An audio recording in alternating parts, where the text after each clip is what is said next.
They threatened me and my boss with a text message saying a verse from Quran. You are doing wrong. You are helping our enemy, which is the US Army and this deceitful government. So either you shut down or we will kill you.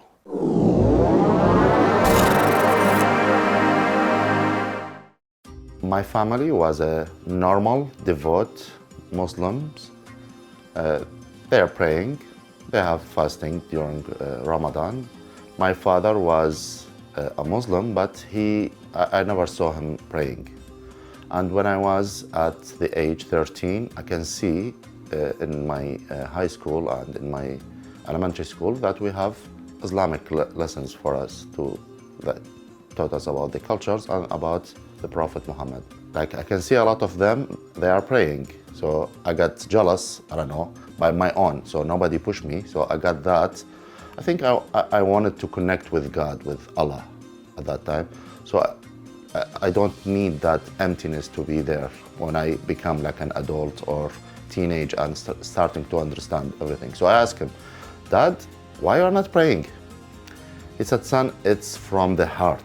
It's not about the practice, doing 5 times up and down and doing that practice for the Muslim prayers. So I said, okay, but like a Muslim, you have to pray. He said, no need. When you grow up, you will understand. So yeah, he was my best friend and I asked him a lot of questions. My neighbor, he was 2 years younger than me and he's almost blind. So I have to take him with my hand there. So it's like doing something, like I'm encouraging him to go and praying there. So he was praying there, but he was putting his hand down, which is represent a sect in Islam. But the mosque is the other sect. So anyway, the Sunni one. So there is a line in mosque. So only the elders and the big guys should be in the first one. But there was nothing like there, like almost 6 only. And the mosque can hold up to 100 or 150%. Anyway, so he was praying and starting to praying. Then the imam, he came to him, he said, you are Shiite and you are blind and you are standing in the first line, really? And he dragged him all the way to the 3rd one. And that was a shock to me. What? Then I remember I read in elementary school that the Prophet Muhammad, one of the guys came to him and he was blind. So he was sitting with his people and someone came and he's blind. And the Quran says that Muhammad turned his face away from him. I asked my dad, I said, Dad,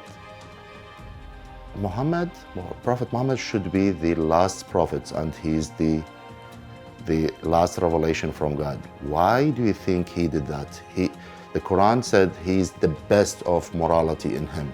He will teach the whole earth about morality. He didn't give me an answer.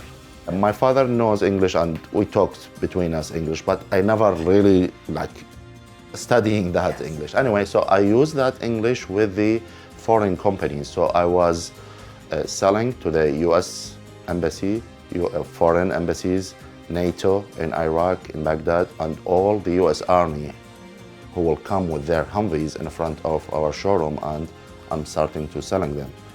Then that's at the 2006, that didn't get the like of Al-Qaeda.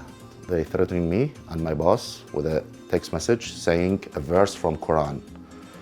You are doing wrong. You are helping our enemy, which is the US Army and this deceitful government, which is helping the US Army or whatever in their mind. So either you shut down or we will kill you. And they send that message clearly. After 3 days, they send a side bomb car and blew the whole building, the front building. Luckily from us, nobody dies, but from the street, the passing traffic cars, two dead people there. I was like single, young, so all enthusiasm. The money was good there, so I'll keep going. So we give like a break for the employees, but for us as a sales, we kept going, and then they blew my own car. So that's a clear message. Then I was thinking why they are sending like a verses from the Quran. Maybe they are just the Jews people or Israelis people doing that stuff to make Islam look bad, because I learned that Islam is good, is the best revelation. I know I have some bad experience with some of them, but that doesn't mean that my parents and the whole country is wrong. So this is what's going on in my head. After a while, they kidnapped 3 employees from us, and that was like a ringing bell. What's going on? They are really serious. Then I escaped to Syria. Then after a while, I came back because the company said, we need you in another province, and went and I worked. Then ISIS invaded Syria. So I can see in social media there is some like videos coming up like ISIS, they are slaughtering people, killing people, selling women, marrying minor girls. So like anyone who is not straight, they will throw him from something high. They will kill the thief like from here. So that's what's going on. Anyway, so I didn't really get to that until ISIS succeeded in Syria, then came to Iraq and invaded 3 big provinces in Iraq, and that was a shock. So they were only 100 kilometer from Baghdad, from the capital. So, and we saw in news what they did with the Yazidis girls and with the Christian families, and how they killed them and persecute them, and that was a shock to me. What's going on? I need to do something, but I'm a shy person. I don't have that dare to have a gun and go, because they said there, everyone who has the ability to go fight, let's go. I cannot do that, but let's fight electronically. I got this idea to fight them by media, because ISIS was so good present in media, especially in Twitter, and they are recruiting more people. And one of the videos that I saw a doctor, a Saudi doctor. He's rich, he's handsome, he's good looking, and he's a doctor. So he has a human mission to save people.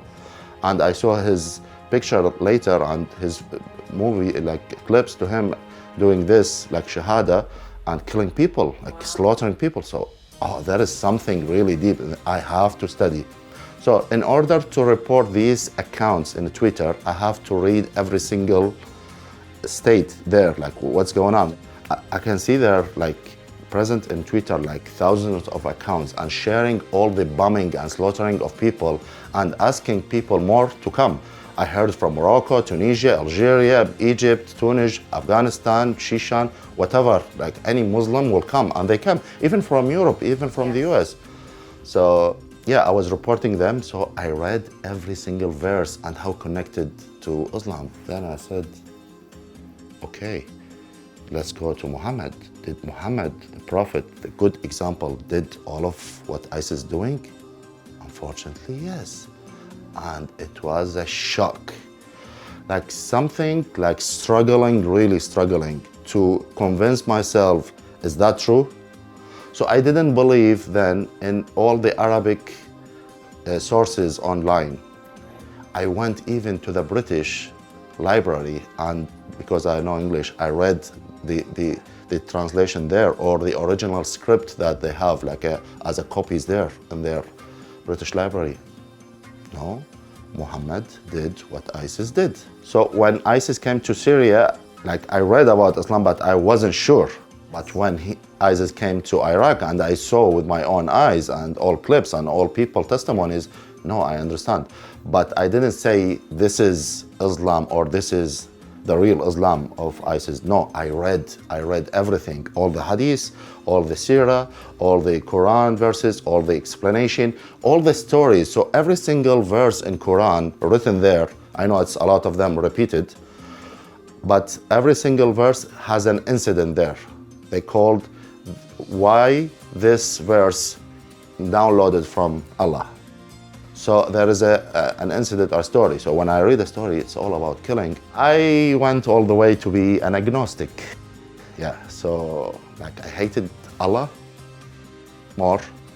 I become more radical as a secular person, like extremely. So I did a lot of bad things there, and like I was struggling then because I always has that connection with the creator. I was searching social media, when you put a like for some clips, then a lot of them. So I put a like on a Christian post, and then a lot of them coming. And because of ISIS there for 2-3 years, so a lot of comparison between Islam and Christianity. Then I was, what's going on with Christianity? Something different. At that time, I was searching for, my son is getting to be 6 years old, so I have to put him in a preschool, kindergarten. So I was searching the nearest one. And the nearest one was a Christian kindergarten. At that time, the culture is to send your kid to a private kindergarten, not the public. Public is so bad in Iraq. Anyway, so I asked some people to make a connection so we can put my son with that kindergarten. And after 8 months, the ceremony of graduation came, and the pastor of that church came, which I was watching him when I dropped my kids. I can see he's smiling and waving to me, like saying hi to me, because he knows like I am one of them, because it was really next to the church.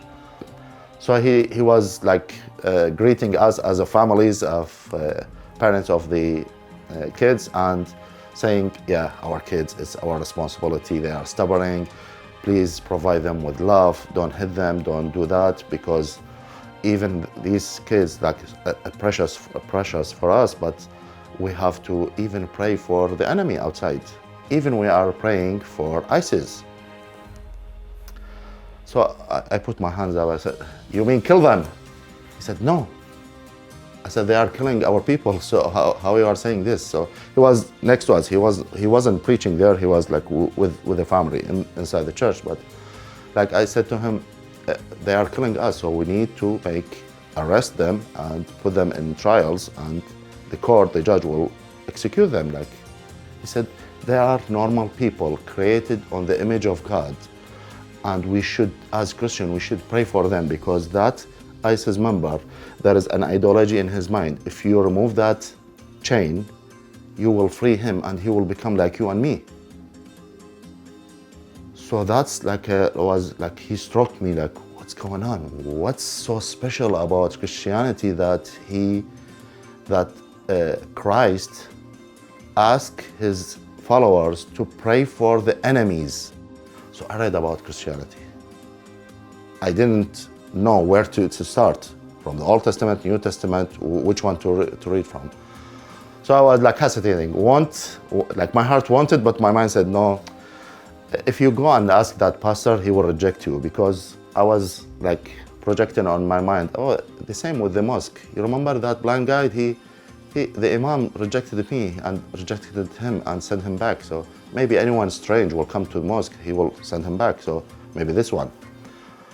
Anyway, so I wished I can speak with him. Then every day I can see him, say hi to him when I drop my kids. But later, a couple of days later, one of my customers came to me, and he was like a Catholic person, and he got invited to a New Year Eve, a party inside that church, celebrating with and they have some plays, some funny stuff, and he said, this wasn't my church, but I was invited there. My cousin is there, and he said, I saw a lot of your people.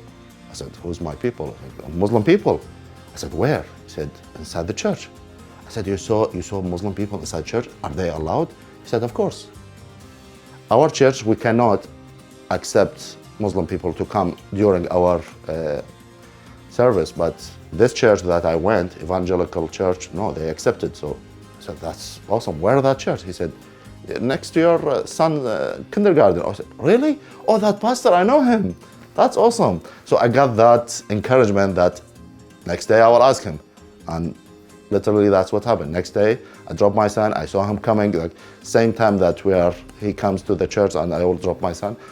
So I turned off my keys and went to him. I said, hi, how are you? You know me? I said, yeah, I know one of the parents. Say, how are you? How's your son? How's everything? I said, I'm a Muslim. He said, I know. And I said, I wanted to explore Christianity. Can I come to the church? He said, course. But come to me first, let's talk together. Why he said that, I understand later, because a lot of people from the government, from the religious Muslim people will send to him, ask him and test him. If he said yes, they will punish him or do super. So he has to verify if I am authentic or not. Really going to ask, or I have to report him, or if I have a wire or something, whatever. So next day I met him, it was good. And he asked me what's going on, why you left, or why do you think Christianity is good to you to explore. So I gave him some comparison, and he gave me the gospel, the New Testament. So first thing was Matthew. And Matthew, I read it, it was awesome for me, because Matthew is written to the Jewish people, and most of Islamic culture, they took it from the Jewish tradition, but they added a lot of bad things, and they took it from non-authentic books. Anyway, I was reading Matthew and explaining and read the commentaries for each single verse, and I was crying, like crying and remember every single sin that I did. Like when I come to Matthew 5 and 6, the Sermon Mountain, the mountain sermon, it was, who's Muhammad? Who is Muhammad comparing to the nail or to the finger of Christ? So my wife is asking, what's going on? Nothing, I was like wiping my, I will, trying my best not to let her know. So I was attending the service on Sunday, and on Sundays in Iraq, it's not a holiday day, so it's not a weekend. So after work, I will go there, but I will switch off my phone. So my wife calling me. So at the third, fourth week, she asked me, what's going on? Why do you have something side thing? Do you have it? No, I don't. Anyway, while I'm reading, I gave my life to Jesus. I didn't announce it, but I gave it to him, because the love that I saw of Jesus on the cross for all humanity, and the commentary helped me like to fully understand that Jesus came to this world to save people. He didn't come to judge people. And to compare that, what I understand from my Muslim world is completely different. Like here is 0% and here 100%. So it was overwhelming in my life. I cried a lot, and I am a stubborn person. I will not cry easily. Even my dad, when he passed away in 2008, I didn't cry. So imagine that, like how, but I felt God poured his love over me. He washed me, and suddenly I am a different person with different perspective, seeing life in different way. It's not in the same way that I was looking. Like after 3-4 weeks of reading Matthew, I gave my life to Jesus, and I share this with the congregation. Some of the friends, the church did a really good job. I remember first service I attend, when it ended, it was funny, it was good and fun for me. When I went outside, everybody is going to another place to sit and have coffee, and right? So I escaped because I don't know anyone. One of the ministers came and after me, and he made that connection. So that's helped a lot. Anyway, I got 9 months of discipleships to understand everything. I read the whole Bible. It should be finished in 1 year. I finished it in maybe 6 months, the whole thing. Within that, before even I got baptized, which was the best day in my life, even the best day of my wedding or the best day of my birthday, my own birthday.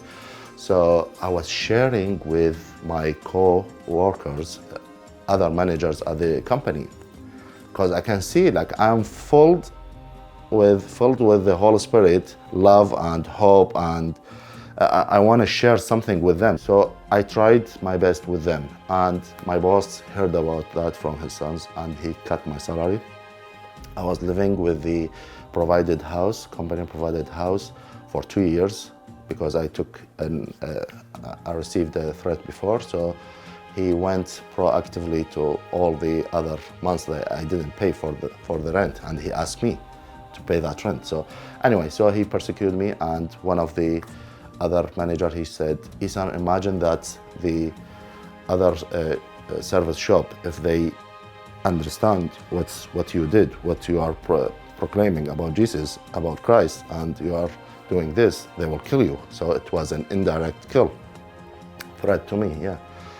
My kids, my wife, she dropped her hijab, and my kids, because they are coming with us, so they go to the Sunday school, and they are happy with the hallelujah, with the vibe there, and they talked about this with her parents. Like she told them, like they told them, like, yeah, we are going to church. So this made a lot of problem to us. We got a lot of threats from the family: separate, divorce her, leave her. And my parents said, like, we will disown you and you will not inherit anything. So it was a dead end, but I was happy inside. My message to all my Muslims friends, please, is not I am begging you, but I am addressing you. Go and read the New Testament. Jesus came to save you. Jesus came to this world to save you. Even in Quran, he's not dead. He went to God directly, but there is a whole new story in the New Testament, the original one. Please go and read it. If you followed Jesus, there is a cost for that. I know that, and every Christian knows that, but that's worth it. Why? Because you will win the eternal life with God. It's better than living in this world or winning the world. So my message to you is, don't be afraid. Seek the truth. The only truth is with Jesus.